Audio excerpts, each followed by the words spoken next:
Hi everyone, welcome to Cardano Q&A. We're after the UK elections, the crypto price dump. We're just having a look at various voting systems around the world, see if we can do a better job of it, because we're all fed up with our our UK election. So Eric is just teaching us about voting in Switzerland, which looks fantastic. So I had a question. What you say you vote for the parties? Is that at a lower frequency than the manifesto votes? So how often do you vote for a party election? Every 4 years. 4 years, same. Every 4 years, we vote for the party. And when I vote for the party, I look for the people in the party, see what they stand for, but also look for the party, because we've got parties that are too much on the right side for me, and some of them are too much on the left side often.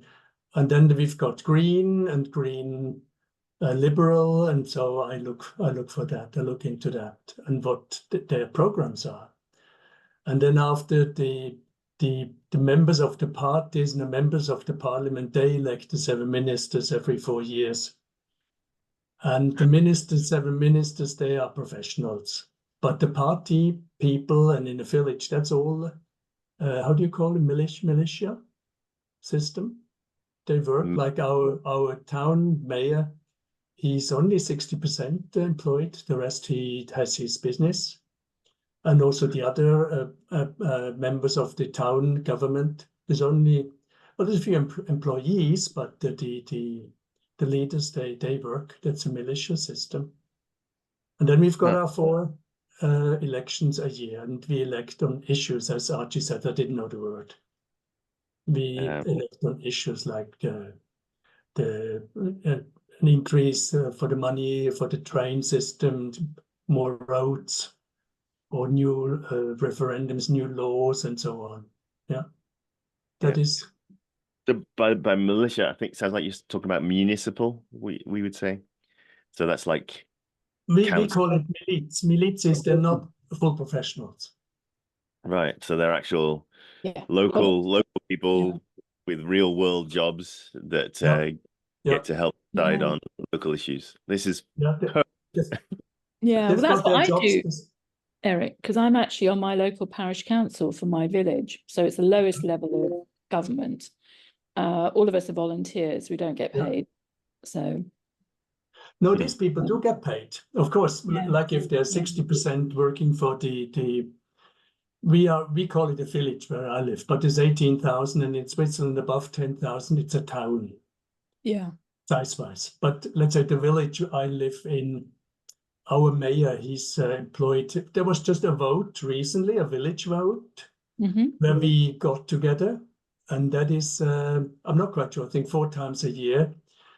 The village invites for this village meeting, and there the representatives of the village, is that right? They asked for not more money, but they asked for more time. Yeah, like they're paid for 60%, and they asked for being paid for 70%. Which is, of course, it's more money, but it's they spend more time, or they're paid for more time. And we elected, and it is sad. It's a very good system. There's 18,000 people living in the village, and at the end of the day, we were like 132 people at that meeting, and we decided on the issues. And the majority, of 132, the majority is half plus 1. So we voted, and there were a lot of discussions, and at the end we voted for it, and so they work now. Are being paid for 70%, not 60%. But if you go higher up, then they are fully, no, it's also higher up, also in Bern. They have their jobs, except our ministers. They are 100%, the 7 ministers in Bern. But the others, they are lawyers, they're teachers, they are business people, and they just have their sessions in Bern. Bern is the capital where they meet. And they've got, I think it's 2 long meeting sessions where they all meet in Bern. Yeah, so much for Swiss political it's really system. interesting. I'm going to look more into it. I like it. I tell our children to go and vote. I said, look, you vote for yourself. It's for your future. Because I'm a baby boomer. And baby boomers, there's a lot more baby boomers than youngsters. My children are 25 and 32. And the baby boomers probably still vote for themselves. And since there's more baby boomers than youngsters, it's important that the young people go and vote for themselves. It's their future. It's not so much my future. I'm retired. I feel still young, very young, but I'm retired, and the youngsters have to take over. Yeah. What is the population of Switzerland? 8 million. 8 million. Mm. Yeah. I was watching the early results last night around 11, 12 midnight, and the shocking thing was the turnout was only seemed 52%, 53%, 54%. It seemed really low. And then I just looked at this morning, and then the overall turnout was around 60%, which is far, far less than you'd expect for a general election. Yes. Yeah, that's really low. Yeah. So, it is, to me, it is high, because in Switzerland, the turnout is much lower. Yeah, it's a shame. Right. There is we've got 26 states in Switzerland, and they all have their laws and rights. And some states in some states it's compulsory to go voting, and there, of course, it's more. But like in our state, which is a very small one, it's the turnout is like 42-45%. Oh, that is low. We're spoiled. We're spoiled. But what does that indicate? Because it sounds to me like things in Switzerland are good, and so people generally aren't motivated to go and vote. Whereas in UK, things are terrible, and so we're motivated to vote. That's right. Who's got the Yeah, people are spoiled in Switzerland. That's why they don't go. It works. Why should I go? Why should I spend that evening in the village meeting? It works. But I still think it's important to go there to show interest and to participate. Yeah. Encouraging engagement certainly is important. But it sounds like overall yours is a better system than ours, because I was just reading it. You can intervene. Yeah. Like it sounds like boasting, and I don't want to boast, not at all. But when I look at like Germany, in Germany, so many people are unhappy, or in England, my wife is British. In England, many people are unhappy with the system, and yet there's not much you can do. And here we can vote. We're not voting the ministers out, but we changing the law. We have you have an upper house and a lower house, and they both have to agree on a new law, and we vote those people, and we vote on the laws, and it's a very good thing. As I said, 4 times a year we can go voting, and it's not like in other places you vote for the politicians and then you've got no say anymore. Yeah. No, very interesting. Sorry, I've got to jump off now, but so I did not want to take over. I'm sorry. Yeah, no. It's been really good. Thanks, Eric. Yeah. Right, bye everyone, and have a good weekend. Have a nice weekend, Archie. Bye. Bye. Thank you. Bye. Bye. Yeah, and it's really, this is, to me, is a crucial part of what we do going forward with cryptography, nation states, and how they interact with the blockchain, because we need to get better voting systems. Yeah. Even like the flawed voting system that we have, in the States, we don't have so much problem in the UK, but in the States, they have a massive distrust of the actual results in the votes, don't they? So they can't even do their vote counts and keep people happy. So no, and there's the parties in America, the 2 parties, they make the voting areas. They change the areas to their favor. Here you have, I think in England, everybody has got 1 vote. Yeah. So if you have 80 million people, you probably have half of them are allowed to vote, and so on. Like same in Switzerland. In Switzerland, you have to be Swiss to vote. But in America, they change areas, they change the times you can vote and so forth. So some people are black people, they cannot go to vote. It's only during the day, and then they have different counts after. It's not that one vote counts as one person counts as one vote. It's then they have the areas that count, and I think it's important that one person is one vote. Mm-hmm. And if there is 50 million people, then 26 million, that's more than half, and that should win. Yeah, it's really, really important to get that stuff straightened out. So and I think what Charles Hoskinson is doing is going that way. Yeah, absolutely.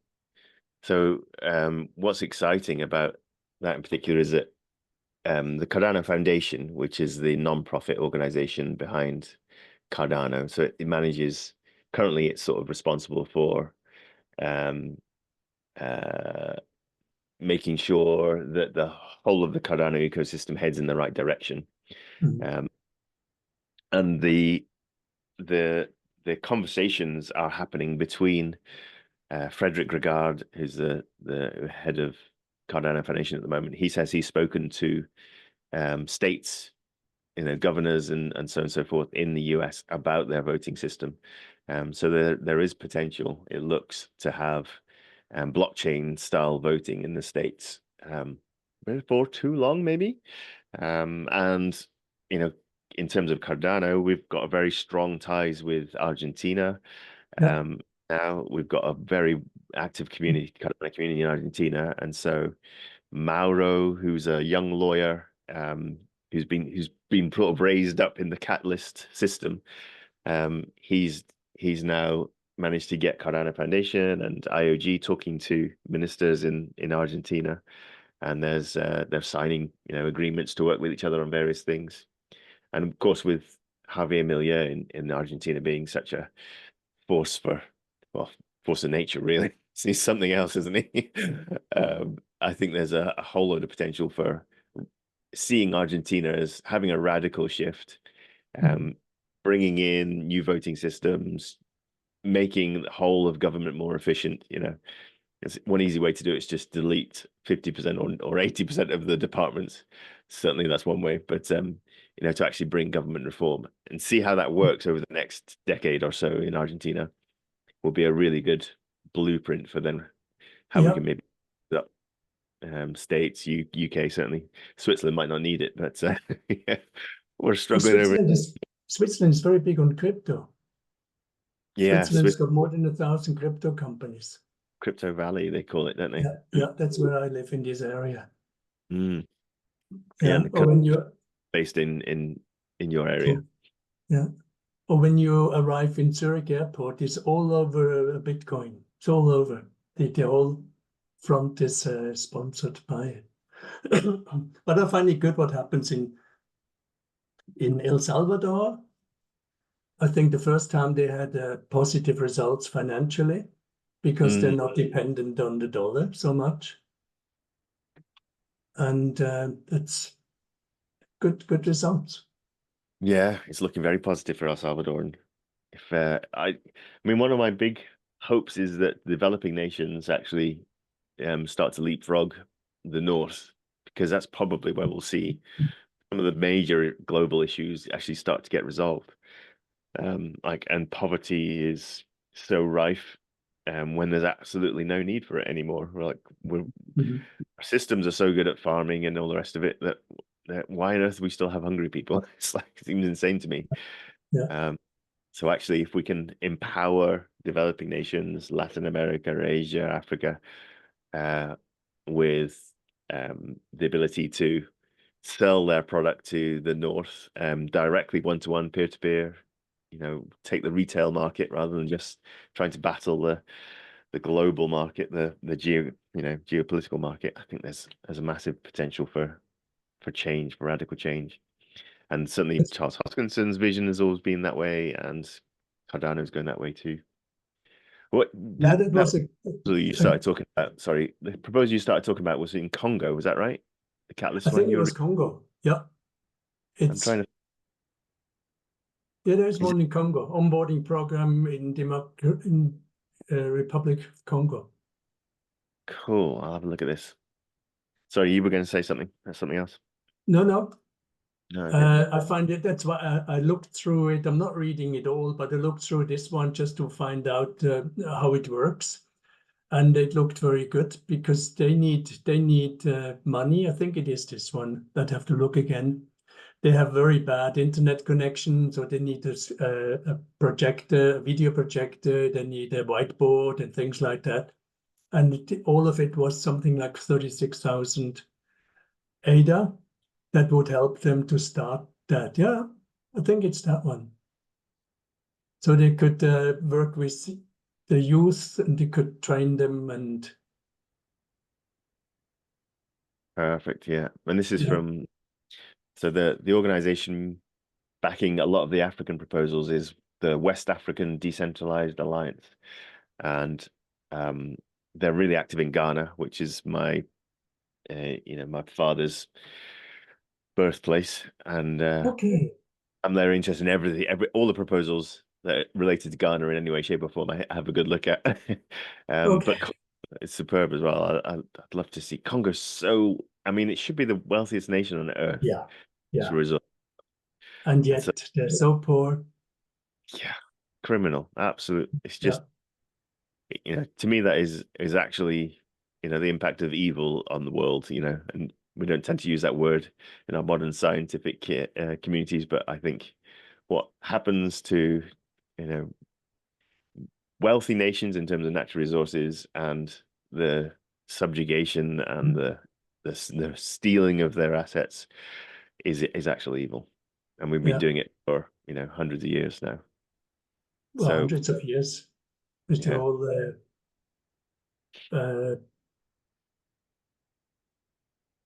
but it was the colonial system, I wanted to say.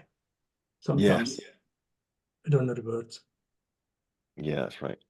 The previous world domination by violent nations should not be how we, it goes on.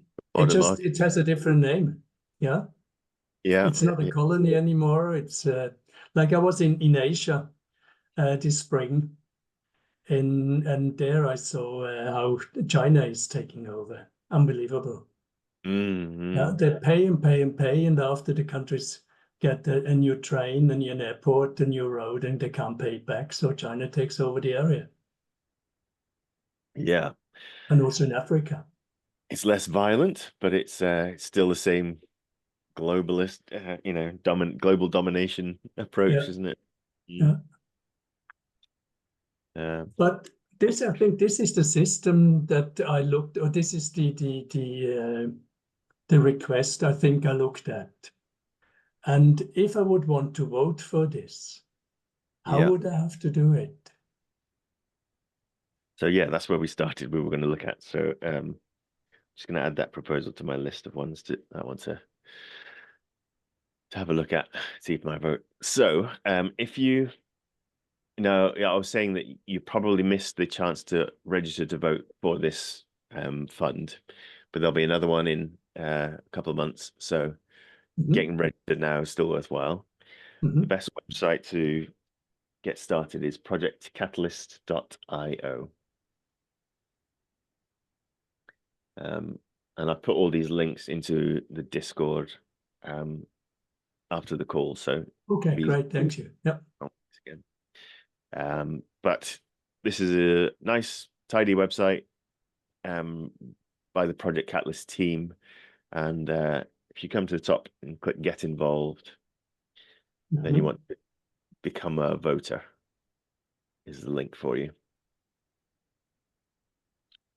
And at the moment, one of the topics at the moment we are having to do multi-device voting, really. So you kind of need a mobile phone, also need a laptop, desktop to really, make voting work. It's a bit of a shame that we are where we are, but hopefully by the security. all be changed. It's not so much for security, just well, I mean, security is involved as well, but it's a legacy of having an older tech platform slowly being reworked into a new one. So I was in a call with it was a user testing call where I was a guinea pig for the latest development. Catalyst Voices was a proposal in a couple of funds ago, 10 I think it was, where they secured a whole load of ADA to actually build out the next version of the voting center. And so that is far along its journey now. It's looking really, really good. And that will actually bring back to just being able to vote from one device. So you'll be able to register on your laptop, choose the proposals on your laptop, vote on your laptop without having to between devices and all the rest of it, platforms. So at the moment, it's still a bit messy. So I'll show you that messy approach, but it is changing, hopefully, time round. So yeah, come on to projectcatalyst.io. Yeah. If you scroll down, you'll find links to the Apple App Store and to Google Play. So whichever mobile phone you have you're with. I'm with Apple, yeah. Yeah, that will install the Catalyst voting app. Okay. So whenever I tell people anything to do with crypto and installing applications, what I like you to do is to follow the link through from the website that you trust or think you trust. Yep. Go to their app page and then look for the developer. So in this case, it's developed by IOHK, Input Output Hong Kong, which is the technical development team behind Cardano, and follow that link back through to the website. So I don't know if that one's going to take us there, actually. But yeah, we'll follow that link, showing us the app again. So it's just taking us a list of apps. So normally there's like a verified publisher, but it looks like they might have lost their verified status for this version of the app, which is a shame.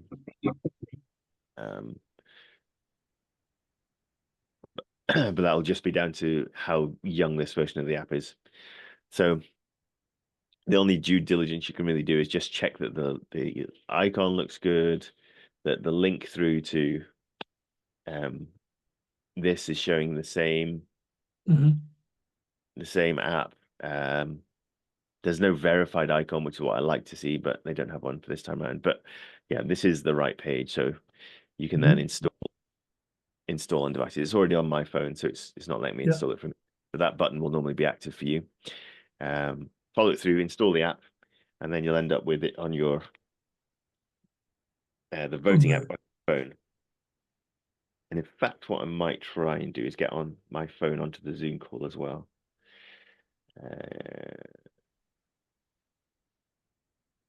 Then I can actually screen share from my phone to show you the mobile portion.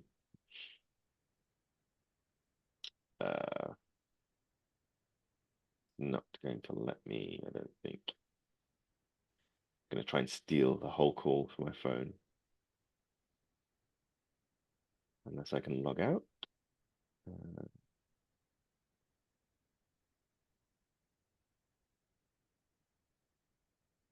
Join us, yes.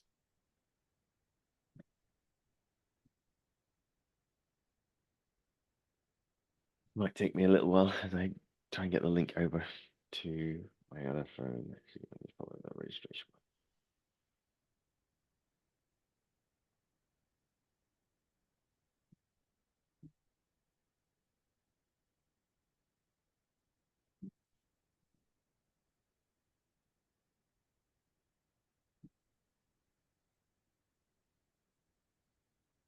Oh, no, I'm going to need to copy the ID over. So let me stop sharing for a minute.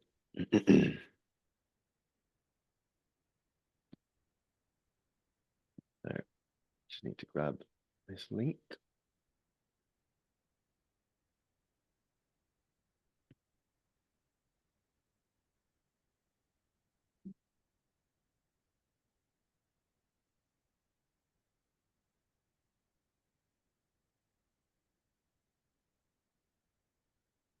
We'll give myself the link that I can access from my mobile and try joining from that. I think this is worth doing just so you can see the mobile screen as well.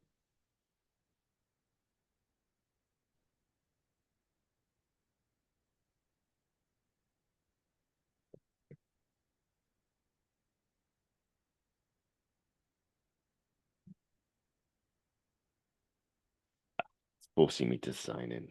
Try then with an old account.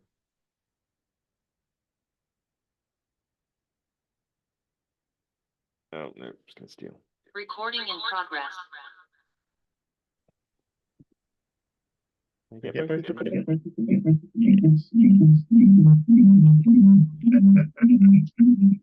There you go, feedback loop. All right. Oh, here you are. Okay, there we go. I should stop the feedback. I've still got some volume here. Down. There. Right. So now I think I can screen share from here.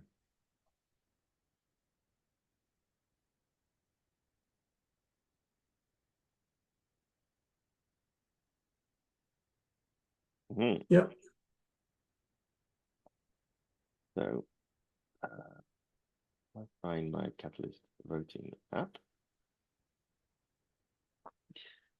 So this is what you would see if I disconnect. So this is what you'll see once you're got the app installed. Mm-hmm. And it's asking you to register to vote. And to do that, you then need to connect a wallet. So this is where you need to either get Daedalus up and running again, or you can manage that migration to Eternal one, which is what I recommend just for ease of access. So if you were doing Eternal, you would click your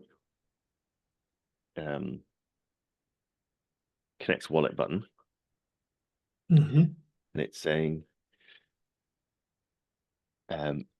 use a voting QR code and PIN, and that's what you want to use to connect. So now the portion that we need to do on the laptop, if I can take over a screen share from here.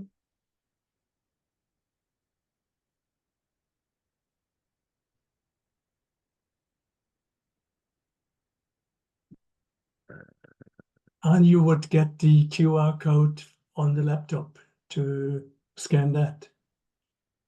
So that is where I'm trying to get to.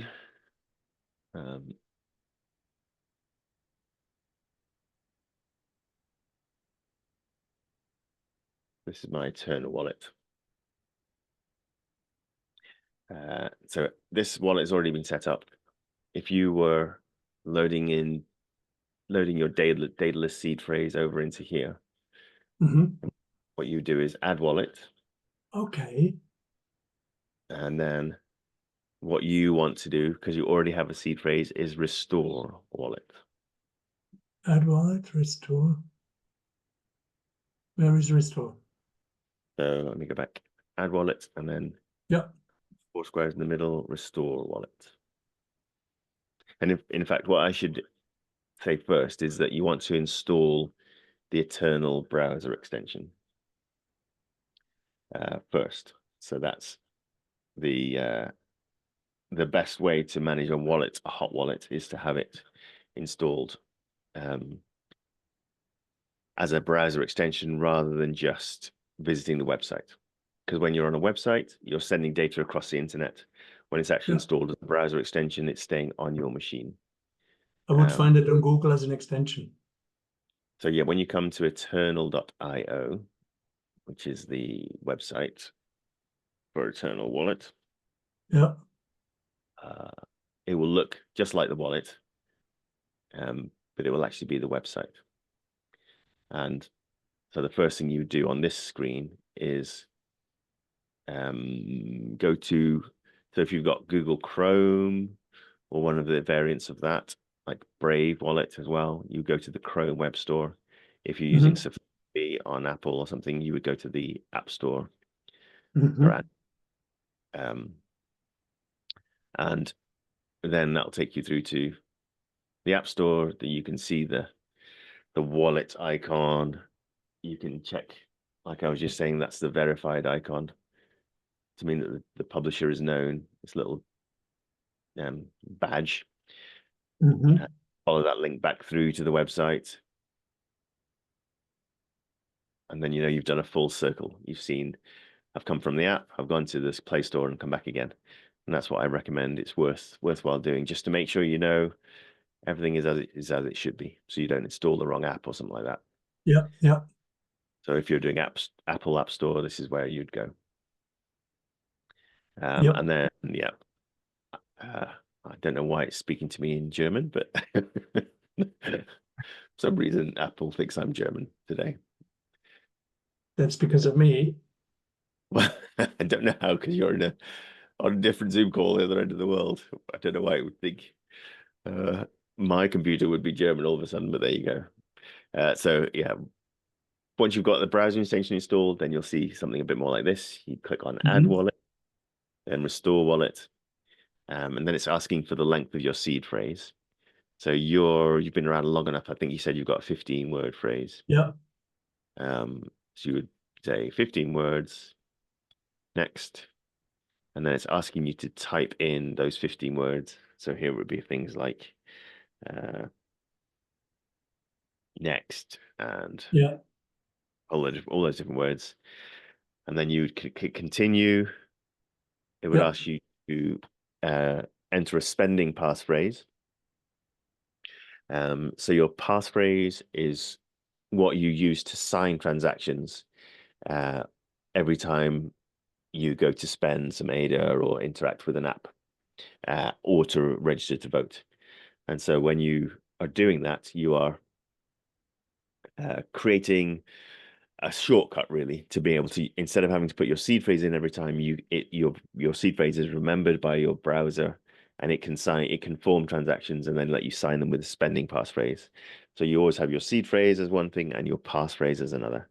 I recommend storing your seed phrase offline, on paper or stamped into steel or something like that. Your passphrase, I'd store that in a password manager, and I recommend Bitwarden, so that way you can have a really complicated passphrase that you never have to actually remember yourself, but it is stored and accessible, and that's what I recommend doing. So then you set up your passphrase, store that safely somewhere, and then it'll ask you if you want to have any sub wallets. I always say no to that. I just have one wallet for Eternal, and if I want another wallet, I have a whole other wallet in Eternal stacked down the side here, rather than having sub wallets. So that's one thing that's a little confusing. I'm not too keen on in Eternal, but yeah, just go for one, and then you'll be in, and it'll load up your balance and you name your wallet as well. So you'd name that whatever you think is a useful name for you, and then in here it will show you your balance from Daedalus. Okay, and then I have it on both equal. Yeah, so you'll have the same functions in Eternal as you do in Daedalus at the moment, and vice versa. So then my staked ADAs are with you, whether they are on Daedalus or Eternal. Exactly, yeah. So the stake happens on the blockchain, and your wallets Eternal are just looking at the blockchain to see what's going on. Yeah, okay. Well, I tried to do that. Cool, okay. Thanks very much. That's only stage one, but yeah, no problem. So once you've done that part, you look at Catalyst voting. So in Eternal, you'll have this voting section, voting button here. Okay. So that's where you'd click that voting button. And now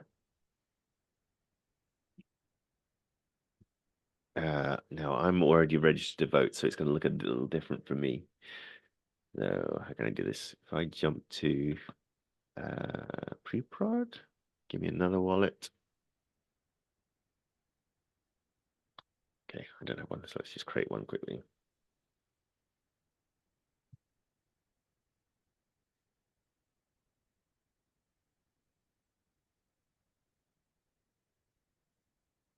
No, I'm gonna have to do it longer.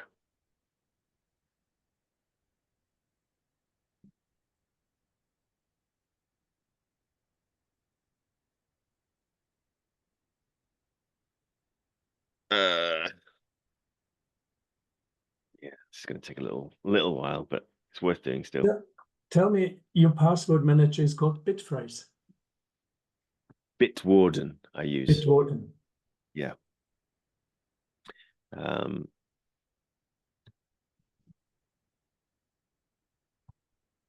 I use a paid version, but the free one is absolutely fine. It's really good. Mm-hmm. So the most important thing is just that you start using it for all your passwords. And it's open source. So I prefer it over things like LastPass, which has had problems in the past. That I heard, yeah. Yeah. So Bitwarden's one that I trust currently. So I wonder, yeah, I think all my wallets, I think I registered. Let me check on my other browser. 1 second, bear with.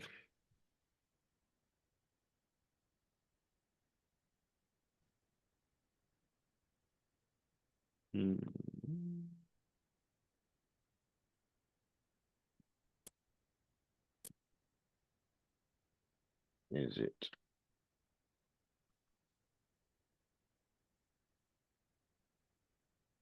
No, I think they're all registered to vote. No. Only one is my corporate one. Yeah.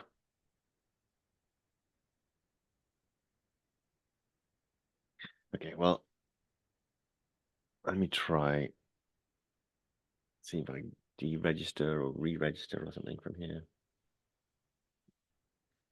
In Eternal, this wallet is already registered to vote, but I go to voting. It'll be similar to this for a fresh wallet. But ultimately, I think this next button will be here or something like it. Yeah. So once you've done that, in fact, this is a shortcut to installing the app as well. So those will link through to the app stores to install the voting app. In case if I don't do it before, I can do it here now. You could do it here now, yeah. Yeah. But these aren't. So yeah, another thing that's a little complicated that I'm not too keen on is that the voting app uses a QR code, which is different to these QR codes. And they don't really need to use a QR code. So here we go. Okay, this is fine. So I've clicked through the next buttons, and I'm now at the stage to create a PIN number. So in here, I would be creating a PIN to register to vote. So this is an important thing to remember. It's a bit like your spending passphrase. It's that sort of level of security. You don't want to share it with anybody. It will let you actually process your votes. So keep it safe, but you can put it into your password manager as well. A four-digit PIN. Yeah, and it's only a 4-digit PIN. Yeah. So do a better PIN than that. Yeah. 1, 2, 3, 4. And then you would click next.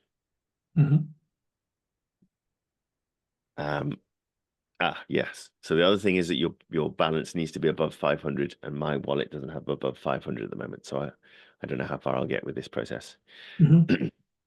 Yeah. So then you click register, and it will ask you to sign a transaction, which will be trying to register to vote. So here it's asking for the spending passphrase from your wallet. So when you restored your wallet from Daedalus, you use a seed phrase and you set a spending passphrase during that process of getting your wallet into Eternal. That's the passphrase you'll put into this screen here. And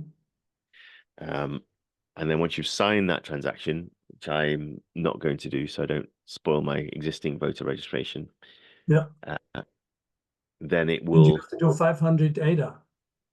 So you have to have, you don't spend it, it stays in your wallet. It's just, you need to have at least 500 ADA in your wallet to be allowed to register to vote. Yeah. And that's a security thing. So, so you've got the spending passphrase entered into this screen. You click sign. And then the next screen it shows you, I think, will be a QR code. Yeah. That's what I wanted to show you. And that will be a voting QR code. And so once that is showing on here, I should be able to see it from somewhere up here. No, it's not actually picked up my previous vote registration. Can I find it? Probably can't. No. Okay, but I have a QR code already set up for voting. And what I recommend doing is when that QR code shows up on screen, I would keep a copy of it. So if you can do a screenshot of that QR code, save it to your file system with a name like Fund 12 voter registration QR code, and just keep it safe somewhere. Because what that QR code actually is a representation of your seed phrase. But it's your voting seed phrase. So it's got no spending power, it's only got voting power. So it's not quite as valuable as your real seed phrase, but it is important to keep it quite secure. Yeah. So then you'll have on your laptop screen, you'll have a QR code showing, and that's when then you'd pick up your mobile phone again, open up the Catalyst voting app,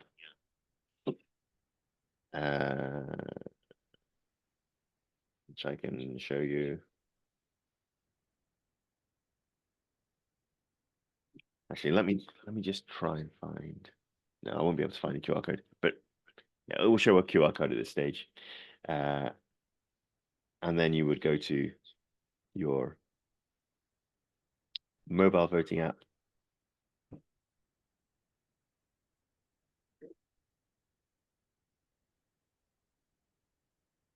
You'll be on this screen, which is saying, I'm ready to scan my QR code. And so you'd get this screen up.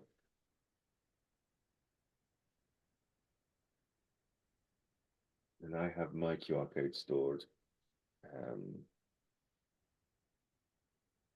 safely. And it's so because that QR code is a kind of seed phrase.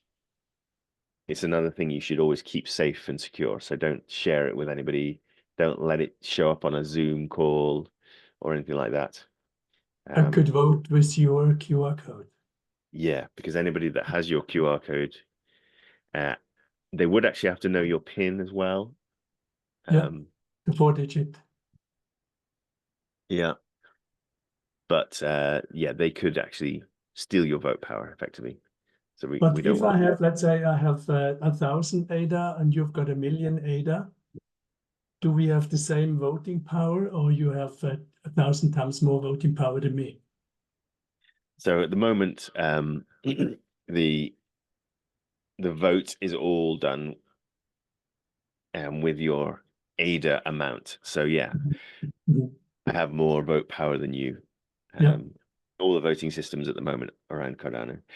What can happen though is that you would have alternate voting systems rising up all the time, and so even in the next voting fund, there will be other votes that you can carry out. So we've had one example like this so far, where you actually chose the city where we held the Catalyst launch event.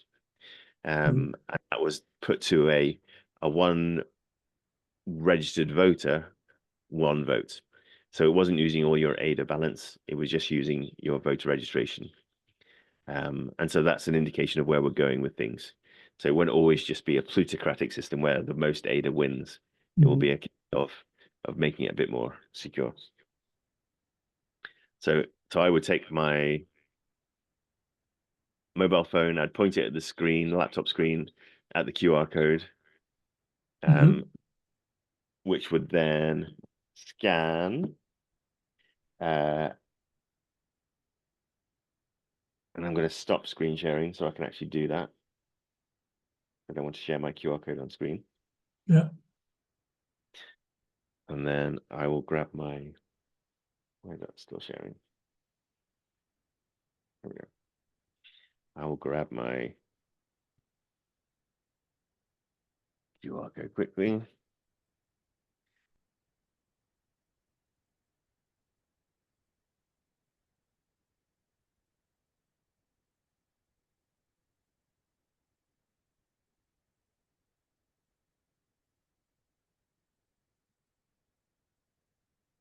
I'm very much looking forward to when this problem, this rigmarole disappears, but we're not quite there yet. I noted that you can do it all from your laptop or from your iPhone. Yeah. Or yeah. So you don't have to involve multiple devices to make it work.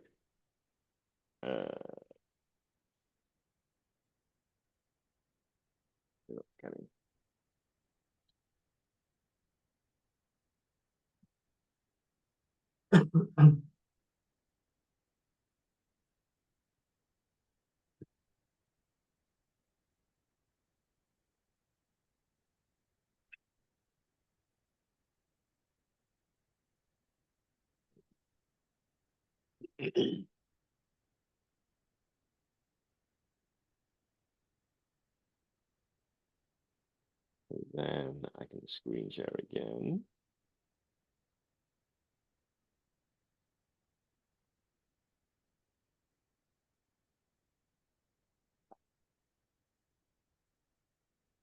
And once you have scanned your QR code, it'll then ask you to put in your PIN number. Yes, I've just done that. I can confirm. Put the wrong PIN. So, bear with me.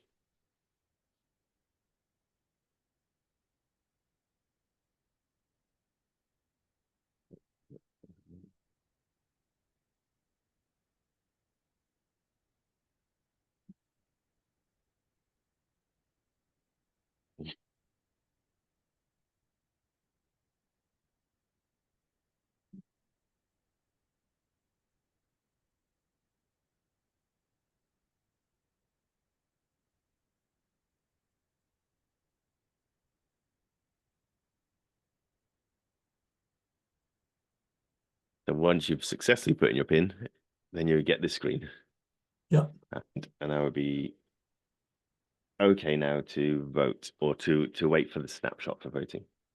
So the snapshot happens a little bit before the vote itself. And a snapshot is just capturing everybody's ADA amounts in all the wallets that are registered to vote. And then that determines your vote power for the upcoming Catalyst fund. Yeah, so you got a percentage of the whole lot. Yes, that's right. And then from within this Catalyst voting app, you can browse for your proposals. So here, for example, you could search for Fluid 7. I think this works. And you'll see that top proposal is actually my proposal. You've also got one? I have a proposal in this fund, yes. Okay. I'm looking to run a sort of business growth course for stake pool operators. Quite hard to make a viable stake pool these days. And so we've got a whole load of experience and business training from Harry Hellier, who's a veteran in the industry in business growth, worked for the UK's British Telecoms company and other big corporates, and knows how to connect people with communities and markets, and actually value or figure out what's valuable to their markets. And so we're hoping to grow the stake pool operator network into having good corporate relationships and things like that. And this is a stepping stone down that journey. So yeah, feel free to vote for me. Anybody, I'd very much appreciate it. But I can only vote for one project. No, with Catalyst, you can vote for as many projects as you want, and your whole vote power goes against all of those projects. So you can vote for multiple projects with all your vote power. And it used to be that you could downvote certain projects with your vote power, but they've removed that ability now, which I'm very pleased about. So it's all you have to do is think positive, find the proposals that you like the look of, and then vote for them with your power. And you can save this vote now. You can come back and look later and find more. We've got another 7 days before voting runs out for those who are registered to vote. So we've got a little bit of time still. But yeah, you can re-vote. It doesn't cost you anything as you're voting. And the benefit of doing all this work and reading proposals and assessing them is, well, first is that you get paid for doing it. So you'll end up with ADA rewards down the road. And then you'll also, of course, are contributing towards governance, making decisions as a community, which is what we started the call with looking at, is trying to improve governance structures around the world. And so this is a step toward voting. Catalyst is a microcosm of what we'll hopefully be doing is Cardano blockchain as a whole this year, early next year. And then Cardano voting system, if it is grown and built successfully, could end up becoming the voting system used or modeled for use in national voting systems. And there are discussions going on with various different nations, Ethiopia and Argentina, some states in the US are already talking about it. So yeah, lots of potential. Great. So first I do my eternal, and if I survive that, I do the Catalyst voting system. Yeah, exactly. Otherwise I call you. Yeah. Well, think of it like this: because you haven't registered to vote, you've missed a snapshot for this fund. You've got at least a couple of months before. I've got time now. Yeah.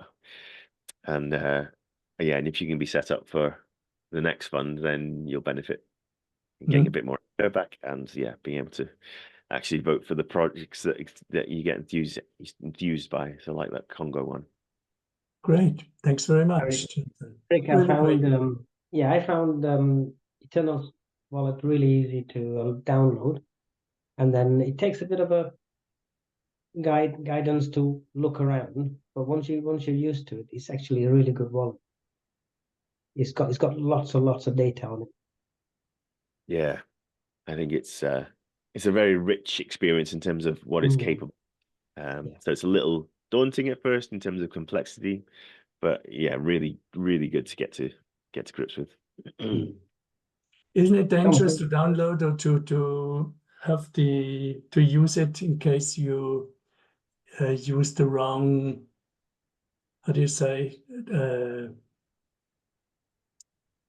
wrong app? Isn't there a chance that you do something wrong there? There is, but you have a ledger, so what you can do as well is actually, I think you'd need to create a new wallet. So in Eternal, you would do add wallet, and then you would be creating. Sorry, no, you'd be using this hardware wallet button. Excuse me. So once you've clicked hardware wallet, it'll show you the hardware wallets that are supported. There's a ledger. Yeah, so you'd select ledger. Next. this is the screen that's asking you how many sub accounts you want, and I always say none. I always just say one. Sorry for that. So you would say save, and then this is where you start interacting with your ledger. So you can connect it via USB or Bluetooth, unlock the ledger device, and then it will walk you through creating a new wallet that you can use via Eternal to interact with DeFi applications and for voting and things like that. But every time you get asked to sign a transaction, you'd have to have your hardware wallet with you. And so then you've got the security of your hardware wallet while still being able to interact with all of the apps in DeFi. Yeah. So that'll be a really good step to do. What will happen though is that won't have your daedalus ADA balance. That'll just have your ledger balance. Then I move it to ledger. So then you could move your daedalus balance to ledger. Yes, you can register you can stake your ledger wallet to whoever it lets you stake with. It might be community tools now, thinking about it, community pools, thinking about it, but I'm not sure whether it'll just show you ledger pools internal now. I haven't actually done it myself, so you'll have to let me know how you get on. But yeah, hopefully you can still stake with Fluid Pool and and carry on voting and so on and so forth. But yeah, that'd be interesting next step to do. And then you'll have, a hardware wallet backing your any of your actions. So that'll reduce your security risks a very good deal. Great. Okay. Thanks very much. Thanks a lot. Pleasure. So anybody else got any questions? Otherwise, I have a few topics to run through and lots of apps, lots of Cardano proposals I wanted to see. Yeah, just a quick question on, do you have any recommendations for the proposals that we should be looking at? Or is there something you're going to cover next? Yeah, certainly. I want to put some time into that, and I've got lots. So, yeah, I'll just vote it on your proposal. It's on my selection list. Thank you very much. Much appreciated. Not submitted yet. Okay, yeah, and you can submit multiple times, like I was saying. So, oh, you can, right? Okay. Yeah, it doesn't. If you haven't done it, all right. Let me try that. Let me try that then. Whatever. Selection. But yeah, I've got that list, and then I've also got this list, which I'm building out. So I wanted to grab that Congo one just while I'm here. Okay, so it says warning. Once you submit your vote, you will not be able to change it. So the one you submit. Before you finalize your decision and submit your votes, check you're voting correctly. You will not be able to vote again on the same proposal. So you can submit the same. You can submit one proposal once, but not again, and can't change it. Okay. Yeah, you can't change your vote after you've submitted, but you can submit. Do lots of different proposals with different submits and things. Yeah. So captured that now. Right. Okay. That's good. Yeah. I've got that in pending now. Cool. So can this share? Okay. Let me just check.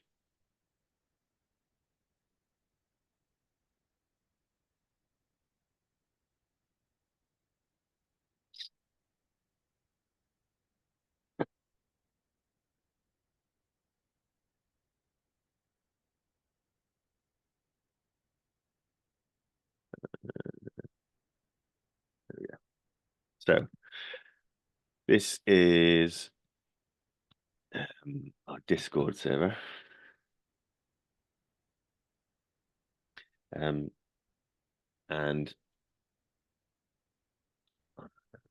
this one. So yeah, what I'm doing is gathering all the different Catalyst proposals that I'm looking at into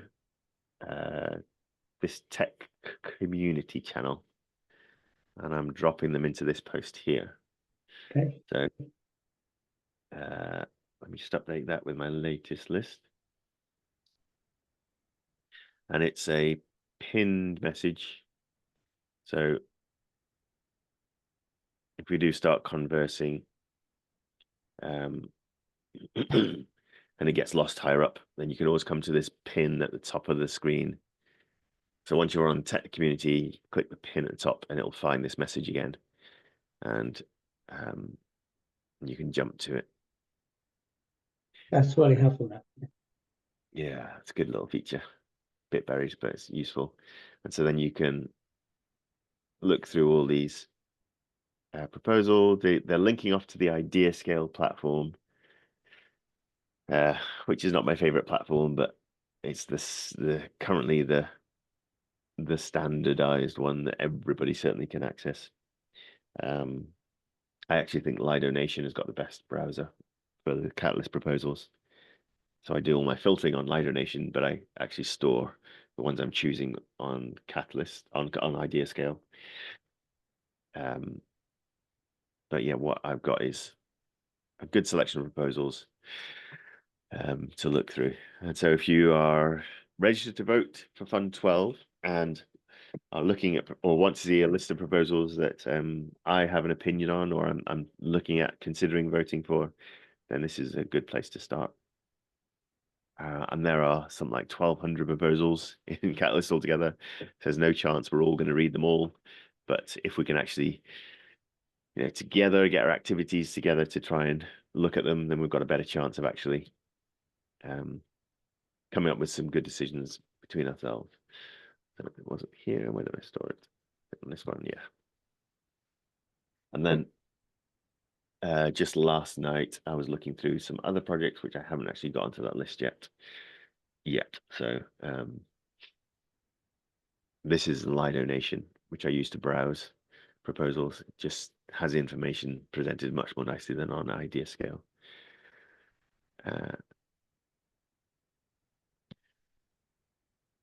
Excuse me. So this one was interesting. It's doing deep in, so physical infrastructure for the blockchain in a decentralized way.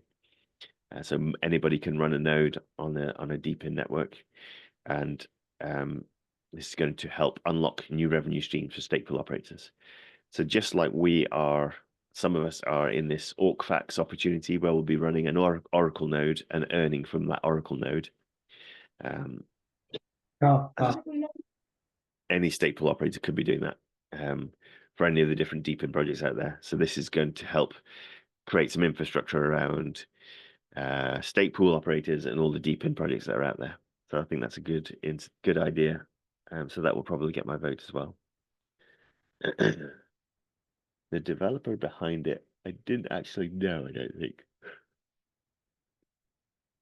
You can see, you can jump through to their profile, read a bit about them, see what proposals they've had in the past, whether they've been funded or not, whether delivered on projects. So here you can see, like they did a card sec, rarity, Cardano Dex, and these all got completed back in Fund 6 and 7. And so we know that this developer actually delivers on what he says he's going to deliver. He's had lots of things, lots of proposals, not get funded, so they were over budget. So he hasn't worked on those, but these ones that he has started and worked on, he's actually completed, which means that he's delivered on what he said he would. That's a good indicator that he's a trustworthy developer to then get your vote for his recent proposals. So I would say, just doing due diligence is worth reading down here, see how much money he's requesting. We know he's delivered in the past. Then he's trying to match up what he's hoping to deliver with how much he's asking for, whether that's a reasonable amount to ask. What the outputs, what the actual deliverables will be. So he works for Lovelace, it looks like, or collaborates with Lovelace. And they do some great education around Cardano blockchain. And in fact, before I had my own stake pool, I staked my first pool I staked with was the Lovelace pool with oh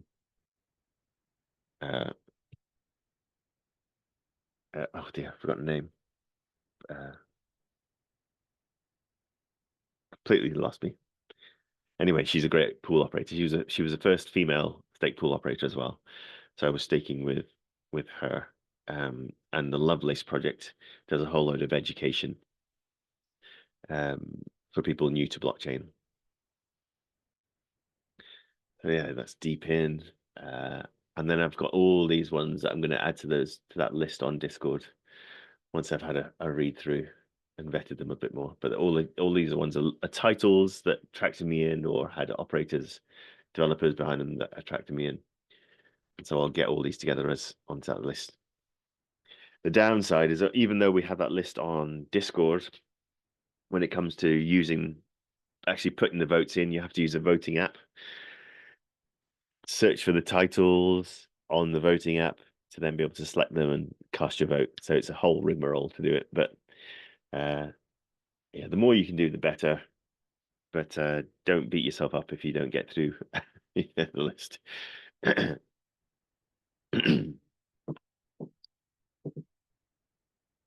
So yeah, any proposals that you guys have seen that you particularly liked? Thanks, Eric, for the Congo one. Turning us onto that, I'll certainly have a look at that. That looks great.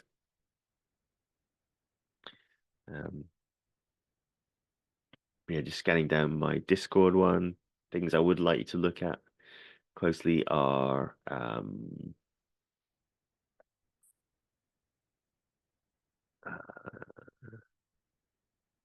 so ones that you'd be interested in as well, if you are interested in ArcFacts, they have 4 proposals in, and they're all reasonable proposals. They're asking for quite a bit of ADA, but if you are invested in ArcFacts, if you're thinking that you want ArcFacts to do well, then getting them more funding is a surefire way to see that they deliver on what they say they're going to deliver on. And so using some of the Cardano treasury to fund their ideas is a good thing. Like particularly this one, this is to pay for an audit of the code that's been produced for ArcFacts already. So if you don't know, ArcFacts are an oracle, so they will take real world data and store it on chain. The most notable use case is price data. So if we've got some centralized exchanges trading and swapping tokens like Kopi token, for example, or ADA, we want that price to be recorded on the Cardano blockchain so that applications that are building on Cardano can access that data and know it's trustworthy. And we've got a track record of when the price was caught, which sources of data, which sources of that price information was taken from. And that's the way we get robust price information for our lending and borrowing platforms and yield farms, so we don't end up with liquidated loans or anything like that from vast price movements from erroneous data or incorrect data. So ArcFacts are good ones, good proposals to vote for. Another one I like the look of is Anastasia Labs. This is a development house that I only really became aware of when I went to Toulouse. They've been building on Cardano for a long time. They have the brightest of minds in Cardano, really, really high quality developers. They're building out layer 2 solutions. So L2s are coming to Cardano in a big way, and they're going to bring a whole load of scalability, cheap transactions, and increased utility. Midgard is an implementation of a layer 2 solution for Cardano. Excuse me. We've already had Milkomeda, which is running a lot of dexes and like Wing Riders. Anastasia Labs are producing their own called Midgard, and it's open source, which is really, really good. And so that's going to help a whole load of projects develop faster, with a whole load of new features and functions coming with it. So Anastasia Labs, read their proposals, they do really good work. This Summit one is interesting. I've voted for it before. Kind of a featherweight layer 2. And the developer behind it is also and working with the Orcfax team as a developer. So another really good guy to see funded. So I've got some great ideas. I met him in Toulouse as well. Another guy I met in Toulouse was Neil's Codes. So the Hazelnet bot that we use on Cardano on Fluidpool's Discord server, that helps me, the stake pool operator, know who my delegators are. This tool he's building out is going to let me actually talk directly to the delegators, if they want to be talked to, that is, in new ways. So via email or chat apps, Discord, of course. And this is a very interesting way of actually creating communication between stake pool operators and delegators. And that is a good thing, because stake pool operators are kind of almost like an MP, member of parliament, in the Cardano ecosystem. We have certain rights to veto certain parameter changes on the blockchain. So in the new constitution and governance procedures that are coming with the era of Voltaire, stake pool operators have a special place and special powers. So we want to make sure that everybody who delegates has the ability to talk to their stake pool operator, find out what they're about, find out if they're actually a good guy, if they know what they're doing and they're going to be making decisions for the blockchain that are positive. Then that really only comes about through communication. So that's what these tools, RYP, Reach Your People, I think is a really good development. And Neil's, I really trust as a developer as well. Really good guy. So yeah, there's so many proposals, all of them really good. But those are sort of the quick glance at the ones I really reckon you have a look at. Also the Andamio one, anything that's got Andamio written in it, tends to be worth looking at. And I will be building the Stake Pool Business Academy in the Andamio platform. It's like a scaffolding framework for creating online learning tools that interact with the blockchain. And so just as you've had learning management systems in centralized solutions, Andamio is a decentralized one. So, really democratizing and distributing education to anybody and everybody who wants to use it. And it's a really solid framework to be built from. That's quite exciting. Cool. Now let me just check we're sort of got maybe 15, 20 minutes left. I want to check my list of topics that I'd gathered for looking at today, because there were some bits that were beyond just voting. Oh yeah, so that RYP, that Reach Your People, actually has an existing product that you can have a look at if you want to do a bit of due diligence. So it's looking really interesting. You can actually go on, register to receive notifications from your stake pool operator if you so choose. So as a stake pool operator, I've signed up here, and as a delegator, and so you could do the same thing as well. So to sign up,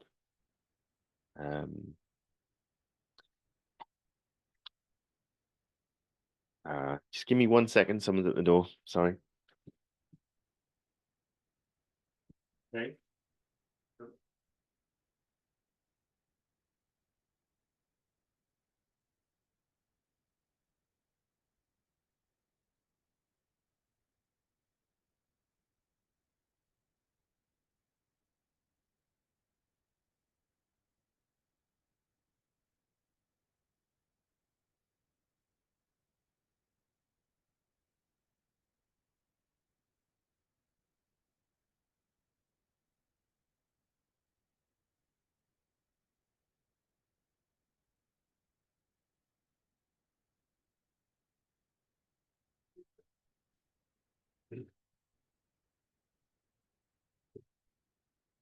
Sorry about that.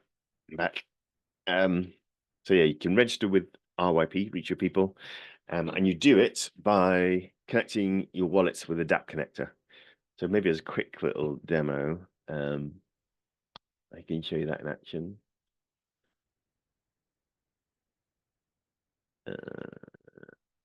So if you're if you're interacting with DeFi or any decentralized application, then you can use Eternal to do that.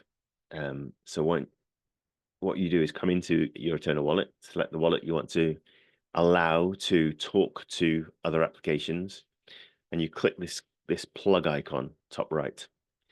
And so that all that's doing is saying, yes, the website that asks to connect with me, I will start talking to. So when it's off, you know that you're safe. You can't have any transactions pop up and ask to be signed or anything like that. When it's on, it means you're in. Okay, I'm looking to interact with the blockchain. So here we can then visit ryp.io. Very nice 3-letter domain. Don't know how much you paid for that. And then I can click this Cardano wallet button.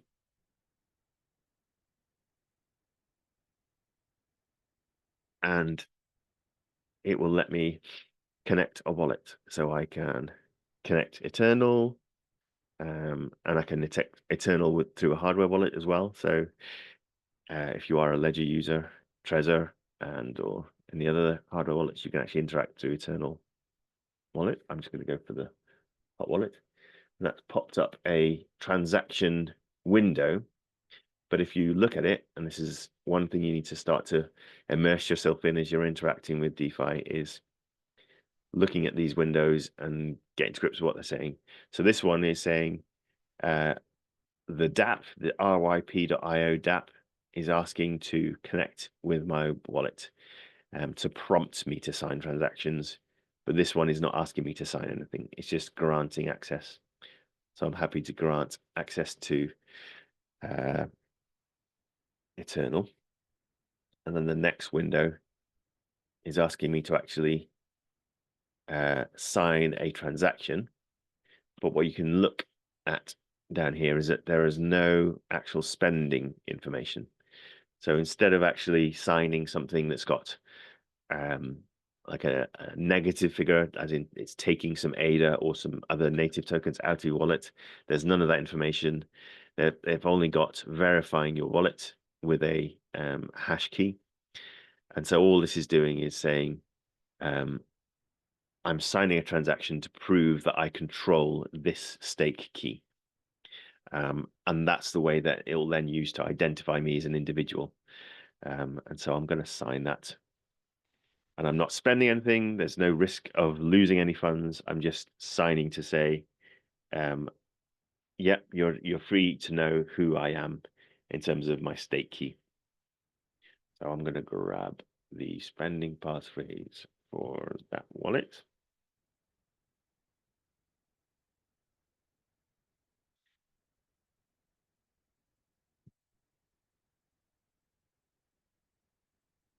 Drop that into here. Sign. This will now let me let my wallet and an RYP talk. So we can see that it's connected. Give me yeah, so it's showing my stake key now in the app itself. And I can set up notifications for my social media platforms to actually let this app send notifications to it. So if I wanted to connect Discord, which looks like I already have, then I could allow notifications to reach me on Discord. So what effectively it means is that if a stake pool operator, say I wanted to reach out to everybody who's delegates to my pool, I could come to the RYP platform and say I'm sending a message to anybody that's interested in notifications from my pool. And so as a Discord user, or if you've got email, or you're on this RYP website, or any of the other social tools that it adds to its portfolio of notifications, it will then let me as a stake pool operator send a notification to you. So if I wanted to say, here's an opportunity to get a free airdrop or a free NFT or something, come here and you can find it. And if you get fed up with my notifications of me trying to shill you stuff, then you can just switch it off yourself. And so that's the beauty of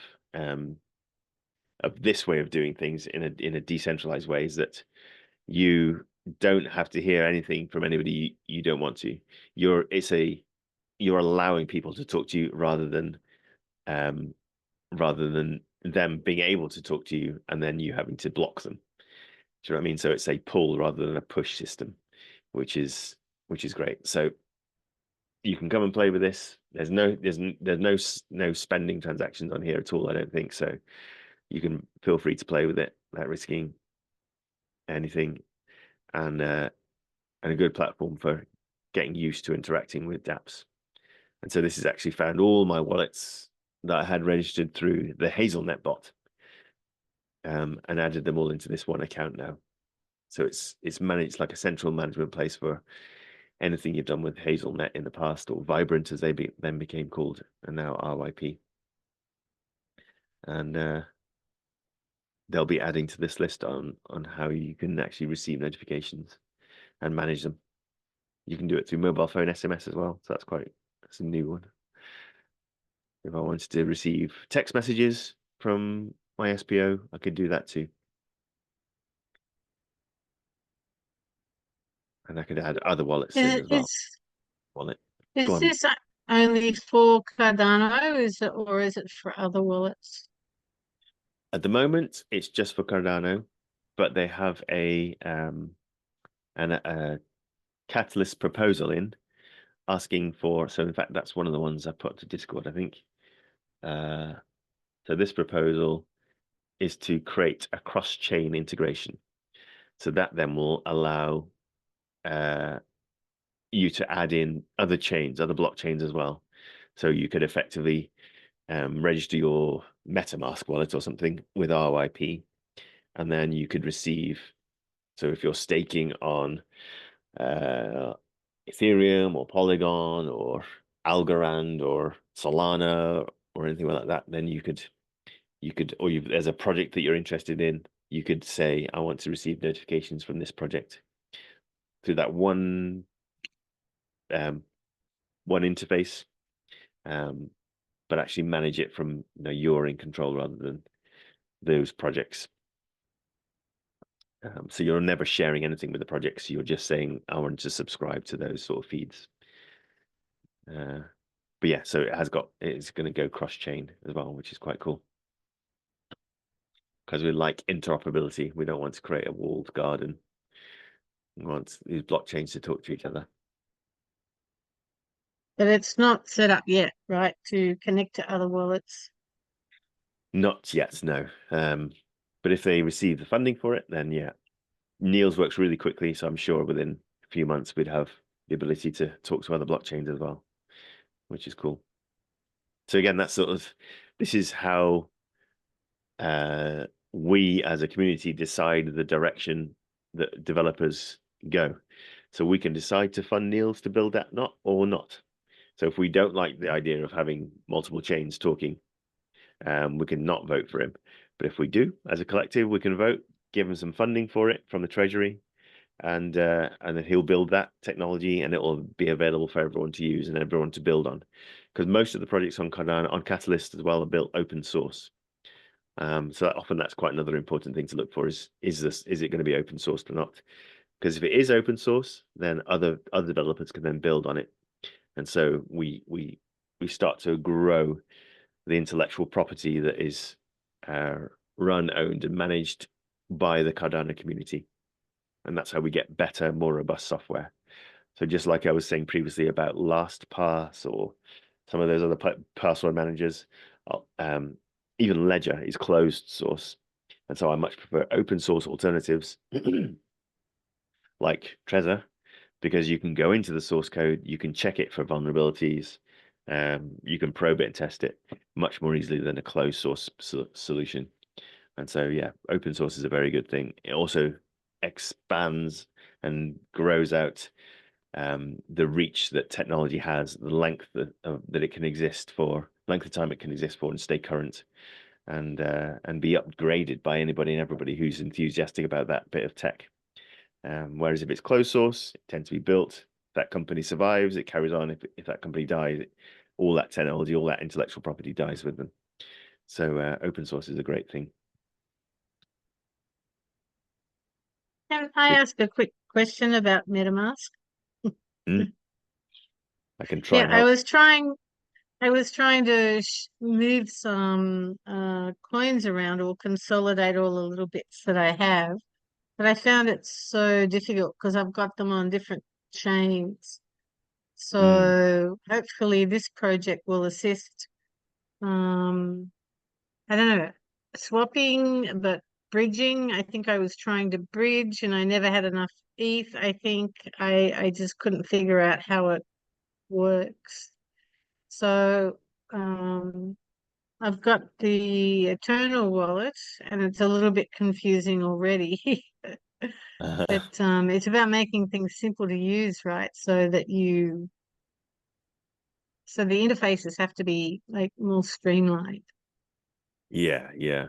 And if you're really struggling with Eternal, and it's just too complicated, too much information, then there are really good alternatives. That you might be worth trying. So like Lace from IO. Lace.io, is it that one? Yeah. This Lace wallet is actually very good and looks quite slick. I think I've already got it actually. Might already have it. Maybe not. And yeah, there's not a lot I can do about MetaMask's legacy problems and Ethereum's complex gas fee structure. It's kind of, it is what it is. And we're hopeful that it'll improve, but in the meantime, we just kind of have to live with it. So I hate MetaMask, but I do have to use it occasionally. So yeah, this is Lace. Very nice interface, very good graphic design work. And a similar sort of thing, you can restore your wallet into here using your seed phrase. And then once it's in, you can then interact through Lace Wallet rather than through Eternal. It doesn't have all the features that Eternal does, can't do all the things it does, but it is getting a good feature set and it's much simpler user interface to work with. Yeah, that's an alternative. Yeah. If you're really struggling, Jane, it's probably just a case of us getting on a call together and trying to workshop through some of those issues. But yeah, a bit tricky to do in group sessions. Yeah. I did get a Yori wallet. Yori, yeah. That's one of the oldest. I think it is the oldest light wallet on Cardano. So a light wallet means it's quite quick to use. And that one's good if you've got that up and running. Again, it's slicker than Eternal in terms of user interface, but doesn't do all the things that Eternal can do.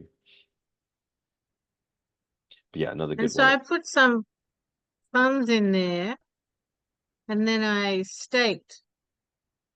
I just want to show off a bit. And then Yeah. I think I staked with you. Awesome. I did see that. Thank you, Jane. I much appreciated. In fact, I tweeted out, welcome new delegators when you delegated. So I only figured out later that it was you that had joined. So great to know you're. Yeah, I don't tweet. Very good. But yeah, I was like, I found you. Good work. So yeah, staking is your easiest route to just starting to earn passive income from crypto because you don't risk anything at all. You're in Cardano, your capital, the ADA that you hold never gets tampered, never gets touched. You just earn rewards on top of that once you're staked. And once you are staked, then you can start to participate in things like voting and earn lump sums every now and then of bonus rewards. And then you start to get into more complex things like DeFi and yield farming and liquidity pools and lending, borrowing platforms and NFTs, and there's a whole economic ecosystem out there with lots of earning opportunities that you can get to familiar with over time, but there's no need to rush into them. Certainly. Jonathan, is Lace, would that be an alternative for me also? Or is it eternal better? I don't know if Lace has ledger support yet. Okay. So that you might need Eternal for. Okay. But yes, certainly Eternal. I know works with Ledger. Lace, I'm not sure. Oh, it says hardware wallet. Let's have a quick look. Support Ledger Nano X, S Plus. Cool. So you should be good. Yeah, you should be good trying it with Eternal as well. Yeah, and in fact, it's looking for my hardware wallet, which I don't have, so it won't get me any further than this. But yeah, you can. Would that be easier for me to use Lace instead of Eternal? I think it will be a much simpler interface, yes. So that and there's everything I can do I need. Voting, and yeah, that like RYP connecting to that. I think or RYP, maybe not. But voting I could. Voting you could, staking you can. Yeah. Yeah. It's basics. So I decided between the two. But Jonathan, thank you very, very, very, very much. It was really great. I need to go. But it was really great. I learned so much. You helped me a lot. Yeah. Thank you very much. I'm glad. Great to spend some time with you again. Thanks, Eric. Thanks a lot. Goodbye. Bye, Jane. Bye. So rattling through the other bits I wanted to quick catch up on. So ArcFax people, we're doing well in terms of our bonus reward that we are accruing. I've got too much open. It's starting to slow down. So we are now in position, in the top 10 certainly. So we are wallet number 33, and our bonus is 17.9% out of 20. So we're approaching the 35%, which would be the maximum bonus. So yeah, things are looking good in terms of our position as maximizing our return when we do get ArcFax node up and running. They are working through onboarding still, so we haven't got instructions on how to set up the ITN nodes yet, but it's all work in progress. The team is still very active and engaged, which is great to see. So that's an update on ArcFax. Am I in that? Yes, that's one you're in. So things are looking positive for that still. Machiavellic, Paul's not here. He loves Machiavellic, but thought I'd just show you a quick sneak peek. Another sneak peek. They've actually got some 3D graphics going on now of the cryo chamber on the journey over to Ozark. I've heard it's pronounced Ozark rather than Ozark. I've corrected that. But you've got these officers cooped up in their little cryogenic chambers, floating around in the mothership on their way to Ozark. And I like the way they've done this sort of 3D interacting with 2D graphics. So the ship is 3D, and then inside they've got these little comic stylized characters, which I think is a cool way of drawing things out. So yeah, these officers are locked up on their trip to Ozark, and they're going to get to play some games to keep them occupied on the way. And so there'll be real games that we can play as they get released. Yeah, just nice to see some more parts of the world starting to materialize. And as a delegator to Fluid Pool, then you'll benefit down the road from the success of the Machiavellic game. So let's hope it does well. one interesting project I came across in the wider crypto space was this one, which is using Bitcoin miners to make a rural electrification viable. So half the problem with getting electricity to remote villages and communities is that there's very little earning potential for putting the effort in. And what some people have just create a strategy for finding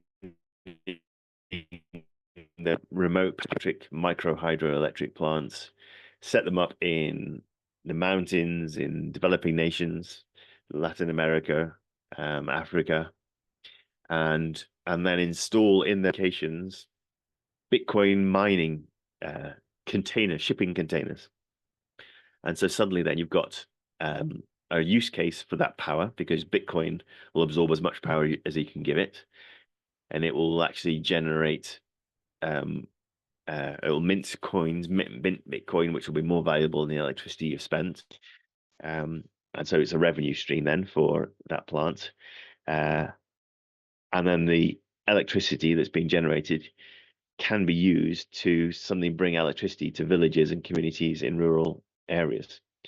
So this guy testifies to him having to cut the feed for his cows by hand, which would take him all day, every day. So all he would do was just farm and process food for his animals. And now what took him a day to process in terms of food production takes him an hour. So he's freed up 12 hours of his day, probably, 6-7 hours of his day has been freed up just because they now have electricity. His children have got access to mobile phones and in the internet, so their education has leaped ahead. They've got light, so they can study into the evenings, and so it's transformed their lives just by the fact that we've been able to take a very northern technology like Bitcoin mining and put it into rural Africa. Suddenly you've got incredibly bright minds contributing to the global knowledge base, just on the back of having a use case for the electricity that they can produce but can't afford to put the infrastructure in place without the Bitcoin incentive there. So now they have a micro hydro plant that's churning out electricity for the region, and it's all being paid for by Bitcoin mining.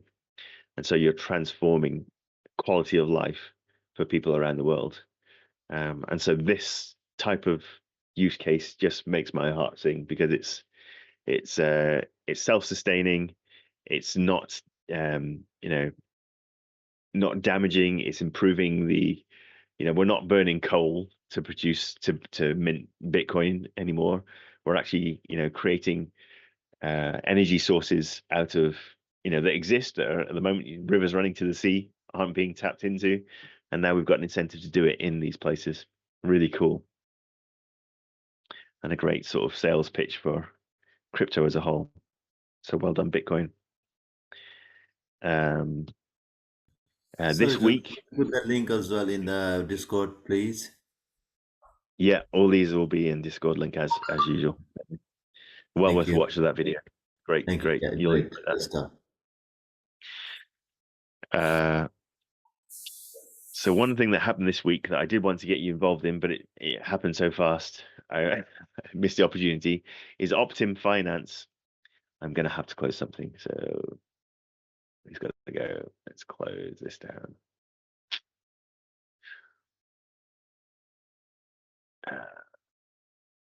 I'll come back to that. Add all the proposals in, but in the meantime,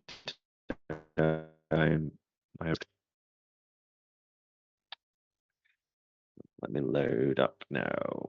Optim Finance, which are the guys that produce the Optim Finance bonds that I got for the stake pool. So the $1 million ADA I borrowed to make the pool sustainable for a year.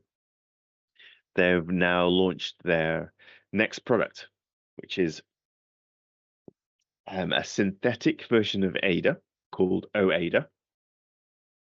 And if you swap some of your ADA for OADA, then you can earn higher rates of return than you can just by holding ADA. So just like we've got fluid staking, where you're earning sort of 3%, 3.2%, if you actually transfer it into OADA and join this new ecosystem that Optim Finance are building, then they have a rate of return, a sustainable rate of return for this initial launch, certainly of 11.3% APR. So you can stake your ADA, or swap your ADA for OADA, stake your OADA and get staked OADA back, and that will earn 11.3%. So I put in some yesterday, and it sold out within an hour. So they had a million ADA could be converted to OADA, and it all got done in an hour.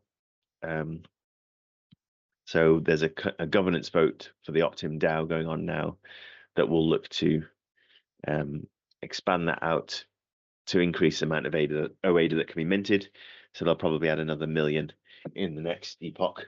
So in 5 days, there could be another million ADA to swap for OADA. And they've got a really interesting tokenomics structure around OADA, staked OADA, and other tokens that are coming along as well, that will all contribute to creating a ecosystem that isn't ADA itself, but is got higher rates of return and earning abilities, and gathering a whole load of vote power from the ADA that it holds. So effectively, you're swapping ADA for other tokens. The ADA is being held by the decentralized autonomous organization, and that is then voting on how we use that ADA. It's used for staking, so all that staking reward is then going to the DAO, and then we've got a whole load of yield opportunities that ADA can be used for in DeFi space as well. And so that will then earn additional revenues, which will all be plowed into the staking returns for staked OADA. And so they've got this cycle of growth and development of gathering ADA into the ecosystem, the sort of closed ecosystem, and building that out into a powerful decentralized autonomous organization that can be used to vote in Catalyst and have a decent sized voice. And the Optim developers are really strong developers. So far everything they've done I've aligned with purpose wise, principle wise. That may change in the future, in which case, my vote will be going elsewhere, but they're doing a really good job so far. So that's one to look at if you're looking at additional earning abilities with low risk as well. And it's now all accessible, so it's live on mainnet, all accessible from the Optim Finance app. So I'll just connect my grant access so the app can talk to it. And you can see here this app now. So before they just had these liquidity bonds that you could buy into, get a rate of return, and they're all sort of sitting around 4%, things like that. Now with their OADA product, you can come in and stake, swap your ADA for OADA, stake it, and then this epoch they managed to achieve 11.3% APR return, which is very good. And for the first epoch, hopefully it's up from here. I don't know that it will be, but we'll see next epoch. And what this means is that at the end of the epoch, I can redeem my SOADA for 11.3% or 111.3% OADA, which I can then swap directly for ADA. So effectively, my holdings will have gone up 11.3 divided by 12% for this month, which will be 4 epochs. But yeah, that's a way to earn additional revenue by staking now that wasn't there yesterday. So things are growing, doing really well. And yeah, there were some stats on how quickly it sold out we're worth looking at, just to give you an idea of the appetite for that product. 1 million ADA added into the opportunity in under an hour. So yeah, they're hoping to kickstart Cardano DeFi to a whole new level. That's their ambition, which is great to see them launch.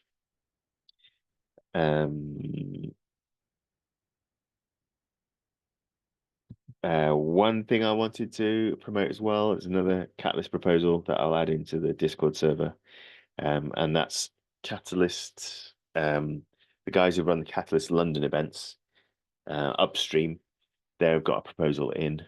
So if you want to join me in voting for them, I'd really appreciate it, and I'll be adding that onto the proposal list on Discord too. And the final thing, the last thing I want to talk about before I hang up, because it's now 11, is I had a call with the Catalyst development team, Catalyst Voices, and I haven't got anything I'm allowed to share with you other than that they are looking for more testers. So if any of you are interested in getting a sneak peek at the Catalyst voting app, which is called Catalyst Voices, this is the funds that we as a community gave them to build out the next phase of the voting center. And if you want a preview of what it's going to look like and work like, they're now looking for people for me to connect to them so that they can run you through some user tests. It won't be, it's not heavy or anything. I was on there for about an hour, and they just showed me some screenshots and asked me what I thought of them and whether it was intuitive or not. So if you're interested in doing that, they'd be very keen to talk to you. So let me know if you're up for that, and I'll put you in touch. It's not incentivized or anything. It's just a case of helping to contribute to the future of Project Catalyst in a good way. And then hopefully I might be interested to get some experience in looking at stuff.